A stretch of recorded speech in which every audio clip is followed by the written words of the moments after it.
ठीक है, पिछली क्लास में हम एक दायरे में घूमने वाले ऑब्जेक्ट को स्टडी कर रहे हैं और ये जो ऑब्जेक्ट दायरे में घूम रहा है इसका साया बन रहा है वाई एक्सिस के ऊपर। हमने कहा था यहाँ दो बल्ब लगे हुए हैं, एक यहाँ पर और एक यहाँ पर। तो जब ये ऑब्जेक्ट यहाँ होता है तो उसका साया यहाँ होता है, जब ऑब्जेक्ट यहाँ से यहाँ आता है तो साया यहाँ पर आता है। तो हम दरअसल इस साये की हरकत पर गौर कर रहे थे। ये साया अपने असल मुकाम से कितना फासला तय करता है वो हमने इस फार्मूले से ज़ाहिर किया।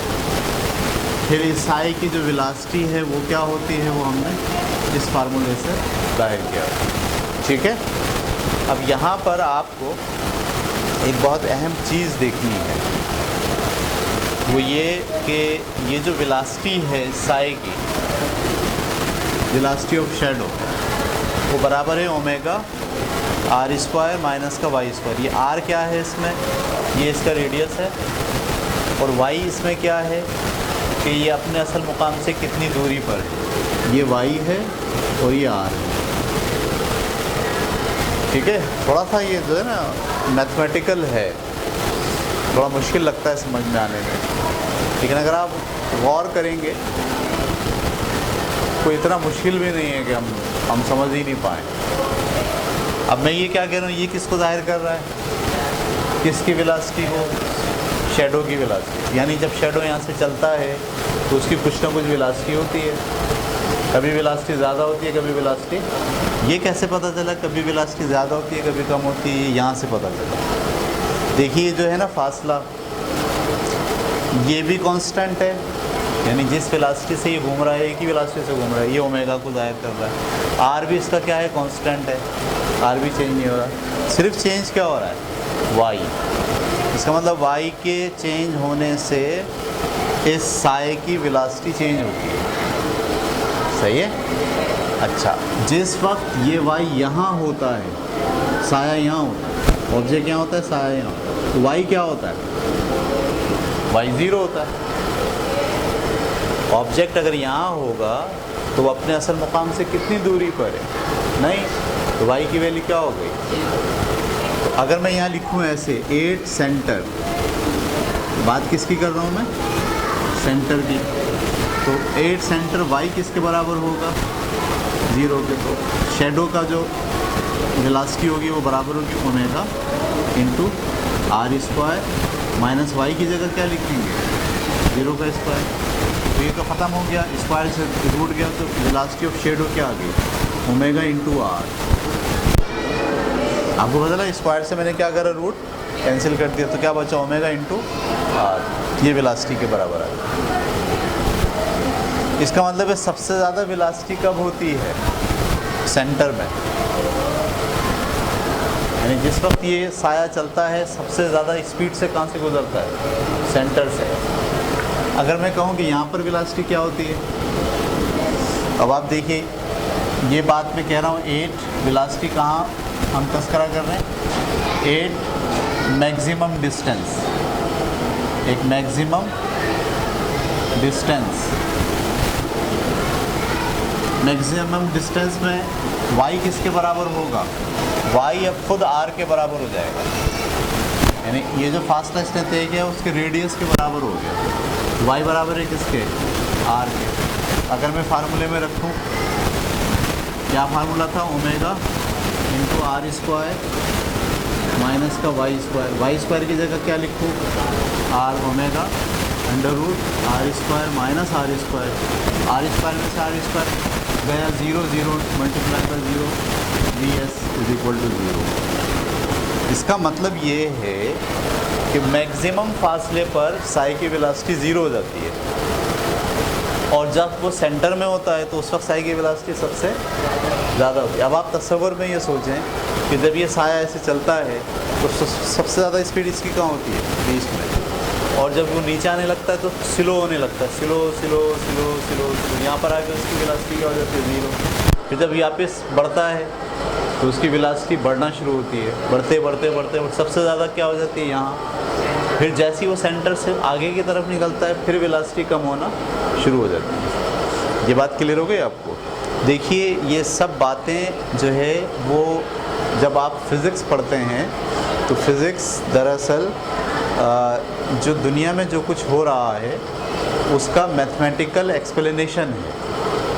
अब इस केस में कुछ हो रहा है, साए की हरकत पर हम गौर कर रहे हैं, तो उसको जब हम समझने की कोशिश करेंगे तो उसे हम मैथमेटिकली एक्सप्लेन करेंगे।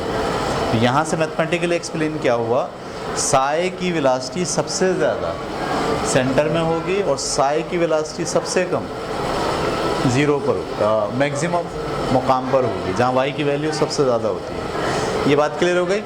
ये आप उतार लीजिए, ठीक है। ये दो फार्मूले इंपॉर्टेंट है। ये किसको ज़ाहिर करता है? डिस्टेंस को। और ये किसको ज़ाहिर करता है? वेलोसिटी को।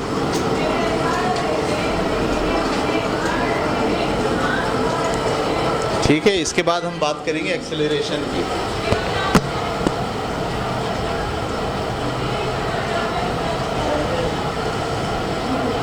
प्लस साइड है इसकी और ये माइनस साइड है इसकी, ठीक है। जिस वक्त y 0 होता है, ये y 0 है, ऐसे बढ़ेगा तो y बढ़ रहा है और ये ऐसे बढ़ेगा तो हम बोलेंगे वेलोसिटी बढ़ रही है। जिस वक्त y 0 होता है उस वक्त वेलोसिटी क्या होती है? 0 नहीं होती, सबसे ज़्यादा होती है, यहाँ होती है। इसका मतलब है जिस वक्त y 0 होगा वेलोसिटी ज़्यादा होगी। अच्छा, जैसे जैसे y बढ़ेगा, जैसे जैसे y बढ़ेगा,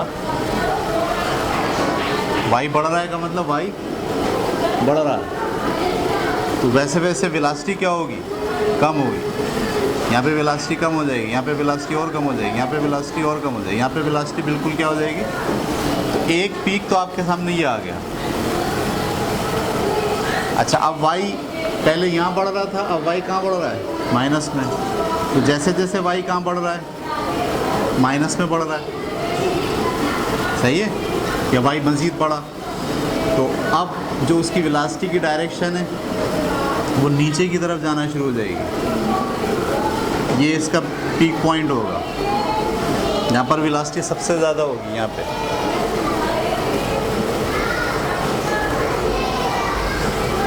ये वाला हिस्सा, और वापस जब पलटेगा तो वेलोसिटी अब कब कम होना शुरू हो जाएगी और यहाँ पर वेलोसिटी क्या हो जाएगी? 0 हो जाएगी। ये कौन सा मुकाम है? ये वाला मुकाम। ये कौन सा मुकाम है? ये 0 का मुकाम है। ये कौन सा मुकाम है?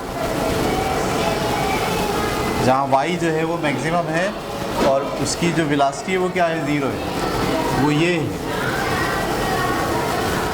यहाँ से जब वो ये चला तो ये वाला ग्राफ आया, जब ये वापस ऐसे पलटा तो ये वाला ग्राफ आया, जब यहाँ से गुजरा तो सबसे ज़्यादा हो गई वेलोसिटी, यहाँ आ गया।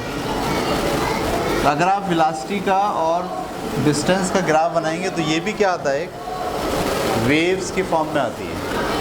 यानी जैसे जैसे इसका डिस्टेंस बढ़ता जा रहा है वैसे वैसे वेलोसिटी कम होती जा रही है। समझ में आ रही बात? ये एक दूसरे के इन्वर्सली प्रोपोर्शनल हो गए। तो ये एक फेनोमेना है जो आपको समझना है। अच्छा जी, अब हम जा रहे हैं एक्सेलरेशन की तरफ। ये जो साया है इसके एक्सेलरेशन पे गौर कर रहे हैं। जब भी आप किसी चीज़ की हरकत पर गौर करते हैं ना, तो आप उसको देखते हैं डिस्टेंस कैसे कवर कर रहा है, उसको देखते हैं उसकी वेलोसिटी क्या है, उसका देखते हैं एक्सेलरेशन क्या है। 3 चीज़ें अगर आप किसी ऑब्जेक्ट को समझ में आ जाए आपकी, फिर आप उसकी सारी मोमेंटम, वेलोसिटी, फोर्स सब समझ सकते हैं। सही है? तो अब हम बात कर रहे हैं एक्सेलरेशन की। किसकी बात कर रहे हैं? एक्सेलरेशन। एक्सेलरेशन क्या होगा? इस साए का एक्सेलरेशन क्या होगा?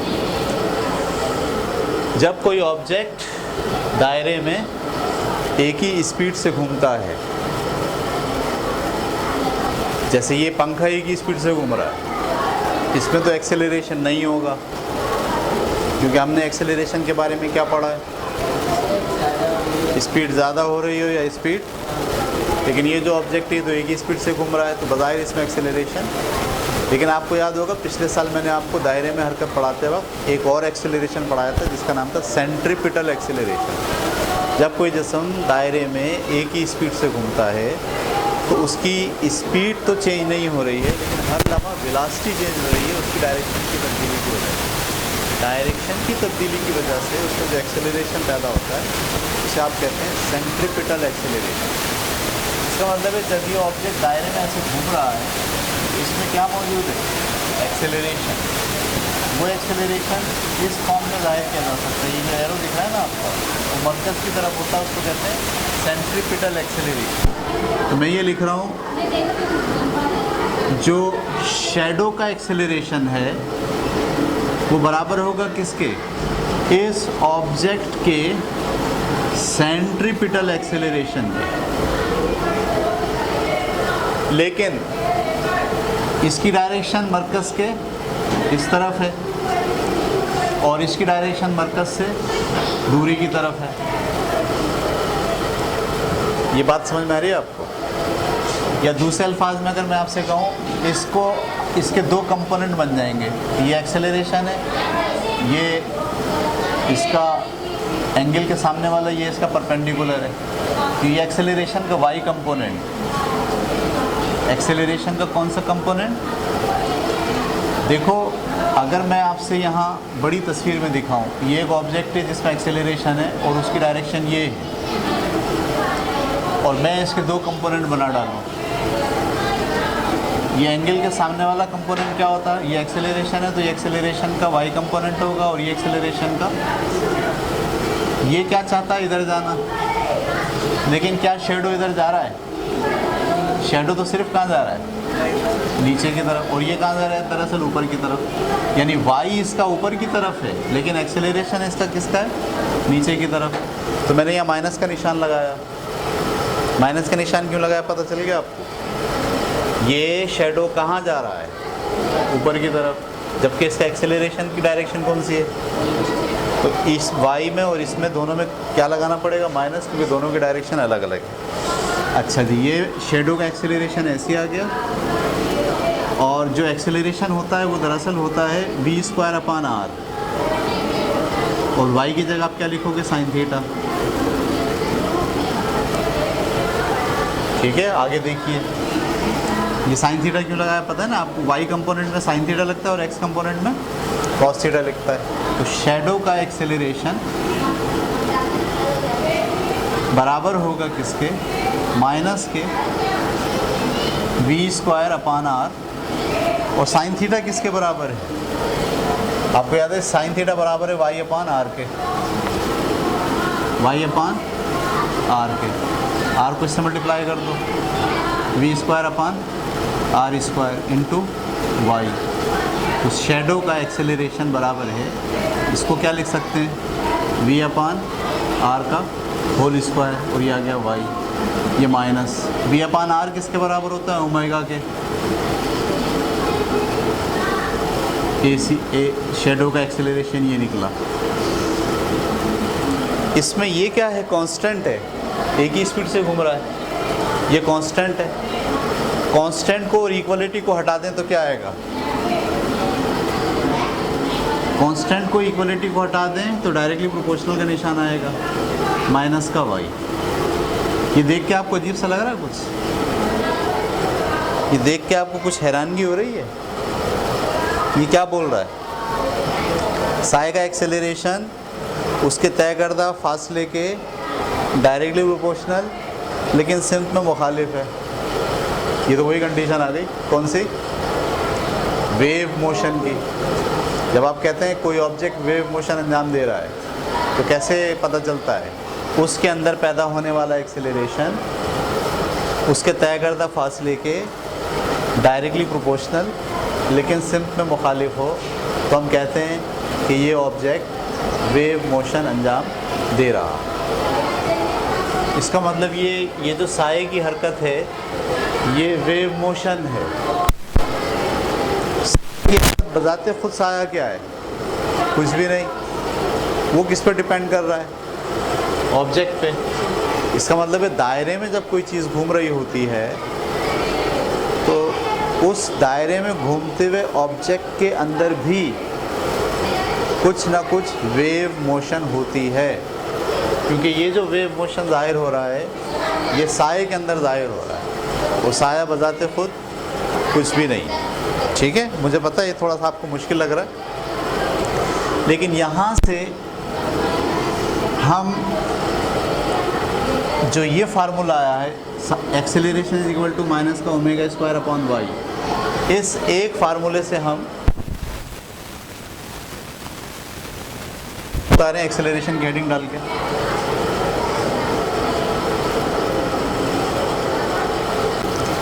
ठीक है, अभी आपको ना ये ज़रा मुश्किल लग रहा है, सही है, और कच्चा पक्का समझ में आया, आधा समझ में आया, आधा समझ में नहीं आया, लेकिन आप हैरान होंगे अगर आप तालीम में आगे बढ़ते हैं, यानी आप इंटर करेंगे अब, इसके बाद मैट्रिक के बाद, फिर उसके बाद आप ग्रेजुएशन करने जाएंगे, और अगर आपने साइंस ही पढ़ी है, फिज़िक्स, तो एक दिन ऐसा आएगा कि आप वापस मेरे इस लेक्चर की तरफ आओगे लौट कर। ठीक है, आप बोलोगे यार सर ने जो है ना एक बात कराई थी, वो ढूंढोगे आप दोबारा से, इसलिए कि आगे की जितनी स्टडीज़ हैं, हायर स्टडीज़ फ़िज़िक्स में, उसकी बुनियाद ये टॉपिक है। यानी अगर आपको वेव्स का कॉन्सेप्ट आता है, कोई ऑब्जेक्ट इस तरह से हरकत अंजाम दे कि उसका तय करदा उसका एक्सेलरेशन उसके डिस्प्लेसमेंट के डायरेक्टली प्रोपोर्शनल हो जाए, लेकिन सिम्पल मुखालिफ हो, तो हम कहते हैं कि वो वेव मोशन अंजाम दे रहा है। अच्छा, वेव मोशन अंजाम देने के लिए मैंने इस क्लास में आपके सामने दो सिस्टम पहले रखे, एक स्प्रिंग से बंधे हुए जिस्म को रखा और एक मैंने पेंडुलम को रखा।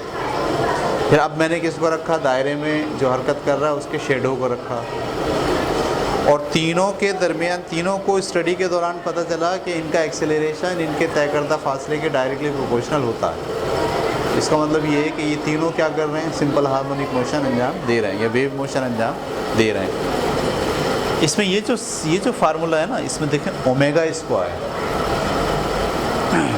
क्या ओमेगा स्क्वायर, ये ओमेगा स्क्वायर शैडो के सिस्टम का कांस्टेंट है।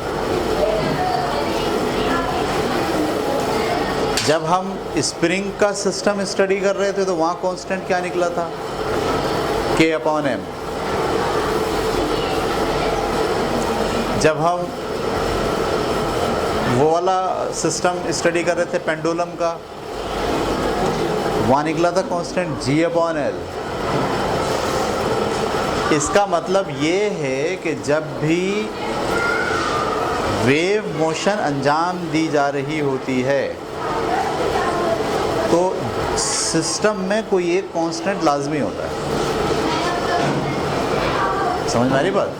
जब भी किसी जगह पर वेव मोशन अंजाम दी जा रही है, आप समझ जाइए कि यहाँ पर कोई ना कोई कांस्टेंट लाजमी होगा, उसको कहेंगे सिस्टम का constant.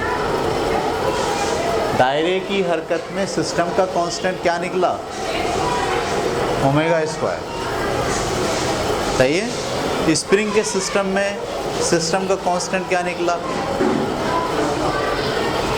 K upon M। K उसमें स्प्रिंग का कांस्टेंट था और M उसका मास था। और पेंडुलम में क्या निकला था। इसका मतलब ये है कि हमारा ये जो ओमेगा स्क्वायर है ये उस सिस्टम के बराबर होगा K अपॉन M के, और हमारा ये जो ओमेगा स्क्वायर है उस सिस्टम के बराबर होगा किसके, G अपॉन L के। इसका मतलब है ओमेगा का स्क्वायर यहाँ ले जाके क्या बन जाएगा, अगर मैं इस सारे फार्मूलों में ओमेगा की जगह क्या रख दूँ, रूट K अपॉन M, इसकी जगह क्या लिख दूँ, रूट K अपॉन M, और इसकी जगह भी क्या लिख दूँ, K अपॉन M। तो ये तीनों फार्मूले किसके लिए हो जाएंगे, उस सिस्टम के डिस्टेंस का फार्मूला, उस सिस्टम के वेलोसिटी का फार्मूला और उस सिस्टम के एक्सेलरेशन का फार्मूला। अगर मैं इस ओमेगा स्क्वायर की जगह क्या लिख दूँ, यानी मैं इस ओमेगा को हटा के √g/L लिखूँ, इसकी जगह पे क्या लिखूँ, √g/L लिखूँ, और इसकी जगह क्या लिखूँ, g/L लिखूँ, तो यही तीनों फार्मूले किसके हो जाएंगे, पेंडुलम के हो जाएंगे। ये पेंडुलम की वेलोसिटी का फार्मूला होगा, ये पेंडुलम का तय करता डिस्टेंस का फार्मूला होगा, और ये पेंडुलम के एक्सेलरेशन का फार्मूला होगा। यानी आप ये देखिए फिज़िक्स में ये जो टॉपिक है, इस टॉपिक में जितने मैंने तो भी 3 फार्मूले बनाए सिर्फ, एक डिस्टेंस का बनाया है, एक वेलोसिटी का बनाया है, और एक एक्सेलरेशन का बनाया है। इसमें और फार्मूले भी बनते हैं अभी मज़ीद। इसमें बनेगा टाइम पीरियड का फार्मूला, इसमें बनेगा पोटेंशियल एनर्जी का फार्मूला, इसमें बनेगा काइनेटिक एनर्जी का फार्मूला। इस सिस्टम से जितने फार्मूले बन जाएंगे, उन फार्मूलों में आप ओमेगा की जगह अगर k/m रख दोगे तो यही सारे फार्मूले स्प्रिंग के लिए हो जाएंगे। अगर आप इसकी जगह g/L रख दोगे तो यही सारे फार्मूले पेंडुलम के लिए हो जाएंगे। ये बड़ा ज़बरदस्त काम किया दायरे की स्टडी ने, बड़ा ज़बरदस्त काम किया। ये क्या करते हैं, दायरे की स्टडी को समझ के इसके 20 फार्मूले निकाल लेते हैं। वो 20 फार्मूले दायरे के लिए हैं, लेकिन उसका कांस्टेंट हटा दीजिए, उसकी जगह किसी दूसरे सिस्टम का कांस्टेंट लगा दीजिए, तो यही सारे फार्मूले किसके लिए हो जाते हैं, उस सिस्टम के लिए हो जाते हैं। इसका मतलब है हमें हर सिस्टम को अलग अलग पढ़ने की ज़रूरत नहीं होती। समझ में आई बात? हम सिर्फ ये जानना चाहते हैं कि जिस सिस्टम में हम काम कर रहे हैं उसमें एक्सेलरेशन किसके, अगर फासले के डायरेक्टली प्रोपोर्शनल हो गया तो वहाँ कांस्टेंट क्या है। जो कांस्टेंट उस सिस्टम का होगा, उस कांस्टेंट को वहाँ से उठा के किस सिस्टम के कांस्टेंट में पुट करेंगे, दायरे वाले कांस्टेंट में। तो जो फार्मूले दायरे से अखज़ होंगे वही सारे फार्मूले दरअसल किसके लिए हो जाएंगे, उस सिस्टम के लिए। मतलब आप इलेक्ट्रॉन को स्टडी कर रहे हो, फर्ज करो, और इलेक्ट्रॉन को स्टडी करने के दौरान पता चला इलेक्ट्रॉन जब घूम रहा होता है तो उसका भी एक्सेलरेशन उसके फासले के डायरेक्टली प्रोपोर्शनल हो जाता है। जैसे ही आपको ये पता चलता है कि इसका एक्सेलरेशन इसके फासले के डायरेक्टली प्रोपोर्शनल हो जाता है, आपके कान खड़े हो जाते हैं। फिर आप कहते हो यार सिस्टम का कांस्टेंट निकालो। जैसे सिस्टम का कांस्टेंट आपको निकलता है वो उठाते हो और आप इन फार्मूले में रखते हो, तो ये सारे फार्मूले किसके लिए हो जाते हैं, इलेक्ट्रॉन के लिए हो जाते हैं। समझ में आ रही बात? आप स्टडी करते हो मरीख को कि भाई वो हरकत कर रहा है, और हरकत करने के दौरान वहाँ पे भी ये वाली सिचुएशन आ जाए कि उसका एक्सेलरेशन उसके फासले के डायरेक्टली प्रोपोर्शनल। आप फ़ौरन हैरान होते हो और आप कहते हो यार इस सिस्टम का कांस्टेंट क्या है। उस सिस्टम का कांस्टेंट निकाल के कहाँ डालते हो। ये भी मैंने सिर्फ कितने फार्मूले लिखे हैं, 1, 2 और 3, इसके 25 फार्मूले हैं। इस सिस्टम एक बार अगर आप दायरे का ये सिस्टम बहुत अच्छे तरीके से समझ लेते हैं, एक बार ज़िंदगी में इस दायरे का सिस्टम बहुत अच्छी तरीके से आपके टिप्स पे आ जाए, आप समझ जाइए कि आगे की जितनी फिज़िक्स की स्टडीज़ है उसमें जितने टॉपिक्स आपको पढ़ाए जाएंगे यूँ समझ में आएंगे आपको। इसलिए आप हर सिस्टम को, आप पेंडुलम पढ़ रहे हो, पेंडुलम पढ़ रहे हो, अगर मैं पेंडुलम की वेलोसिटी की बात करूं, अभी पेंडुलम की वेलोसिटी का फार्मूला बहुत मुश्किल है बनाना। पेंडुलम के टाइम पीरियड की बात करूं, बहुत मुश्किल है बनाना। पेंडुलम के एक्सेलरेशन की बात करूं, लेकिन अगर आपको पता है पेंडुलम का जो कांस्टेंट है वो क्या है, g/, वो पेंडुलम का कांस्टेंट उठा के इन फार्मूले में रखे हैं, यही सारे फार्मूले किसके लिए हो जाएंगे, पेंडुलम के लिए। तो ये एक स्टैंडर्ड स्टडी है, दायरे में हरकत करते हुए जिस्म का जो साया बन रहा है उसकी स्टडी एक स्टैंडर्ड स्टडी है। हर फिज़िक्स के तालिब इल्म को ये वाली स्टडी बहुत अच्छे तरीके से समझ में आनी चाहिए, क्योंकि ये स्टडी हर सिस्टम पर अप्लाई हो जाती है जो सिंपल हार्मोनिक मोशन अंजाम दे रहा हो। बस भाई।